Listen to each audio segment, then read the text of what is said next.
বিরতির পর স্বাগত। শারদীয় দুর্গোৎসবকে কেন্দ্র করে আজ আমবাসা ছিন্নমস্তা কালীবাড়িতে বস্ত্র বিতরণ অনুষ্ঠানের আয়োজন করা হয়েছে। উদ্যোক্তা timber merchant association Ambassa committee.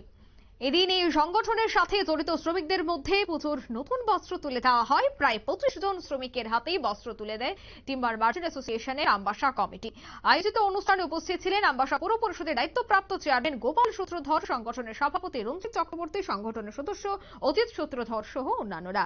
এদিন হাতে নতুন বস্ত্র পেয়ে শ্রমিকদের মধ্যে খুশি পরিলক্ষিত হয়েছে। কি বলছেন সংশ্লিষ্টরা, শোনাচ্ছি। আনন্দ, উল্লাস, উদ্দীপনার সহিত আমরা এই কয়েকটি দিন, এটা উৎসবের মাস বলে আমরা এই মাসকে আমরা উদযাপন করি।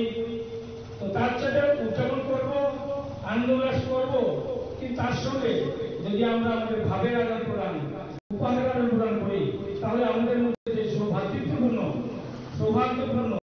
ভালোবাসা, প্রেম, এটা যদি আরো বেশি গভীর হয়, তার জন্য এই প্রয়াসটা আমরা করছি। শুধু তিনবার মাছের সঙ্গে করছে এমনটা নয়, সারা রাজ্যে সারা দেশে সবাই করছে। ওনাদেরকে এই মহৎ উদ্যোগের জন্য আমাদের ওনারা উঠেছেন আসার জন্য আমরা ধন্যবাদ জানাই। তবে আগামী দিন এই তিনবার মার্চের অ্যাসোসিয়েশন যারা আছেন, আপনাদের একটা সরকারের উন্নয়নমূলক কাজে আপনাদের যে একটা সহযোগিতা সবসময় আমরা। আপনারা শুনলেন উদ্যোক্তাদের বক্তব্য। আমবাসা ছিন্নমস্তা কালী মন্দিরে প্রাঙ্গণে এই অনুষ্ঠানের আয়োজন করা হয়েছে টিম্বার মার্চেন্ট অ্যাসোসিয়েশন স্থানীয় শাখার উদ্যোগে। তারা জানাচ্ছেন শ্রমিকদের স্বার্থে এই উদ্যোগ নেওয়া হয়েছে। আগামী দিনেও শ্রমিকদের স্বার্থে একাধিক উদ্যোগ গ্রহণ করা হবে। এই মুহূর্তের সংবাদ এ পর্যন্ত। আমাদের পরবর্তী নিউজ এবং আপডেট দেখার জন্য অবশ্যই চোখ রাখবেন শুধুমাত্র নিউজ ভ্যানগার্ডের পর্দায়। ধন্যবাদ।